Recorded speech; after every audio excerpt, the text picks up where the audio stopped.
یہ بتلائیے کہ روزے کی حالت میں اپنی بیوی کے پاس جانا منع ہے تو غیر محرم کو دیکھنا جائز ہے؟ ہمارے ٹی وی پہ میں نے پہلے بھی کہا تھا کہ ہم ٹھیکیدار اور ذمہ دار نہیں ہیں مذہب کے. یہاں ہمارے آنے سے پہلے بھی کوئی ممبر رسول پہ بیٹھا تھا، ہم مریں گے تو ہزار یہاں ہم سے بڑے بڑے نیک لوگ بیٹھیں گے. کوئی بندہ ذمہ دار نہیں. بڑے بڑے کاج کلا، صاحب جبہ اور دستار، بڑے بڑے صاحب بصیرت، آئمہ، فقہاء، علماء، زعماء، نقباء، صوفیاء، اولیاء، غوث، کتب، ابدال، قطب الابدال، جانے کون کون آئے، علماء آئے، مفسرین آئے، محدثین آئے، گزر گئے. ہم تو خاک نشین لوگ ہیں، تھوڑا کام کرنے والے، تھوڑی سی بصیرت رکھنے والے.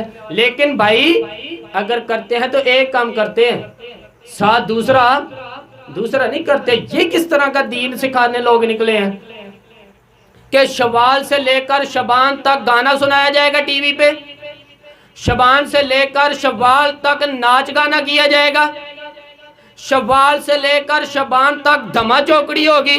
رمضان آئے گا تو حدیثیں سنیں گے ان سے، رمضان آئے گا تو وہ قرآن پڑھتے سنو گے ان کو. یہ مذہب بانج نہیں ہے، یہ گویے مذہب ہمیں سکھائیں گے، ایکٹر مذہب سکھائیں گے.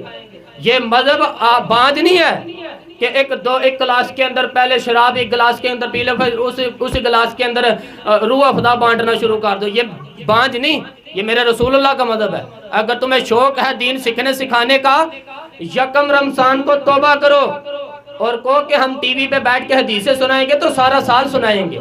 اور جس زبان سے حدیث نکلے گی پھر اس سے کبھی کوئی گندا گانا نہیں نکلے گا، پھر کوئی ناچ گانا نہیں ہوگا اسکرین پہ. یہ کون سا مذہب ہے جو بیویاں سکھا رہی ہیں؟ یہ کون سا دین ہے جو عورتیں سکھا رہی ہیں؟ میرے رسول پاک صلی اللہ تعالیٰ علیہ وآلہ وسلم کا وہ مذہب ہے کہ میرے اعلیٰ حضرت فاضل بریلوی رحمۃ اللہ تعالیٰ علیہ نے فرمایا مرد کے لیے جائز نہیں کہ وہ عورت کی زبان سے میلاد بھی سن لے، نعت بھی سنے. مرد کے لیے جائز نہیں، مرد کو مرد سکھائے گا، عورت سکھائے گی تو عورتوں کو سکھائے گی. وہ تو بے شک آپ سویرے فتویٰ دیجئے کہ چھوٹے سے کمرے میں بیٹھ کے، چھوٹے سے کونے میں بیٹھ کے، چھوٹا سا مولوی اور وہاں تو اتنے بڑے مفتی ٹی وی پہ بیٹھے ہوتے ہیں، وہ غلط ہے تو یہ صحیح کیسے ہوگے؟ سنو، میرے نبی پاک علیہ السلام کے مذہب کا حسن یہ ہے کہ اسلام کہتا ہے ایک نظر بی بی کو دیکھا کسی نے گندی نظر سے تو معافی ہو جائے گی، دوسری نظر شہوت سے دیکھا تو حرام ہے اس کے لیے. وہ پاکستان کا مولوی ہو یا سعودی عرب کا شاہ ہو، کسی کے لیے عورتوں کے بیچ پھرنا اٹھنا بیٹھنا جائز ہے؟ میرے نبی پاک صلی اللہ تعالیٰ علیہ وآلہ وسلم نے فرمایا میں عورتوں سے مصافحت کرنے نہیں آیا. اور میرے نبی پاک صلی اللہ علیہ وآلہ وسلم نے فرمایا، حضور علیہ السلام فرماتے ہیں نا، دیکھیں نا کتا بالکل ناپاک نہیں ہوتا، کتے کا تھوک ناپاک ہوتا ہے، یا کتا گیلا ہو تو ناپاک ہوتا ہے، لیکن خنزیر سارا ناپاک ہوتا ہے، کل ناپاک ہے خنزیر.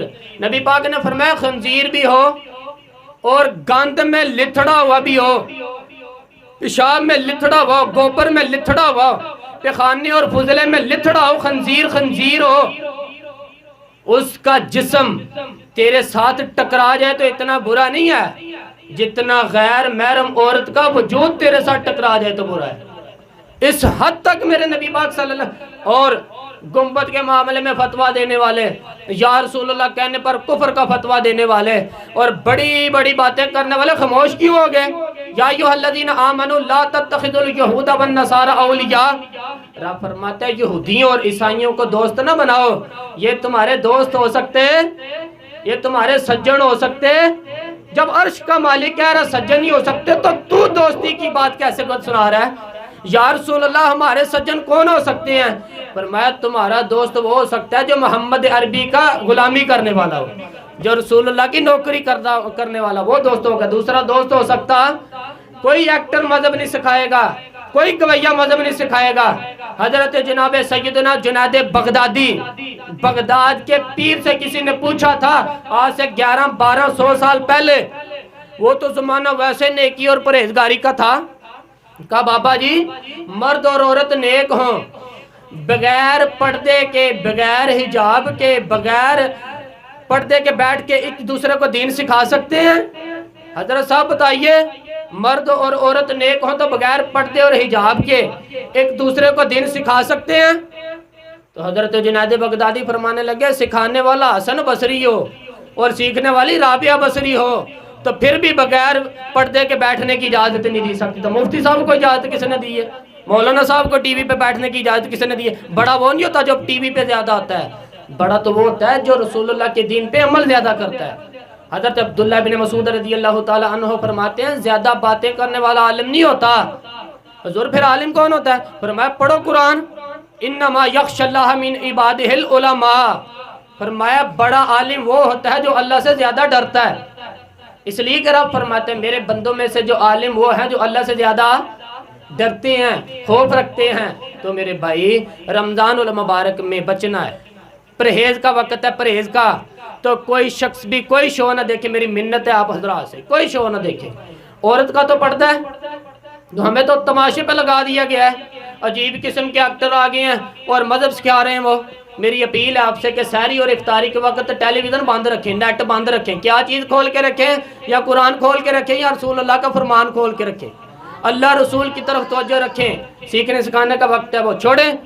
گویوں سے دین اب سیکھا جائے گا، ہمیں کوئی شکوہ نہیں ہے. پکی توبہ کریں، سویرے آئیں آ کے دین سکھائیں ٹی وی پہ بیٹھ کے. حضرت فضیل ابن، اور میں ان سے بھی اپیل کروں گا کہ آؤ دین سکھاؤ.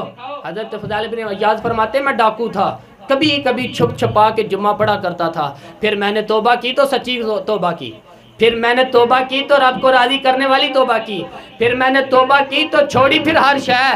غریبوں کا لوٹا ہوا مال واپس کیا، جس کے پیسے نہ دے سکا اس کے گھر میں جا کے اس کی بھینسوں کو چارہ ڈالا، اس کے اونٹوں کی خدمت کی، میں نے قرضے چکائے.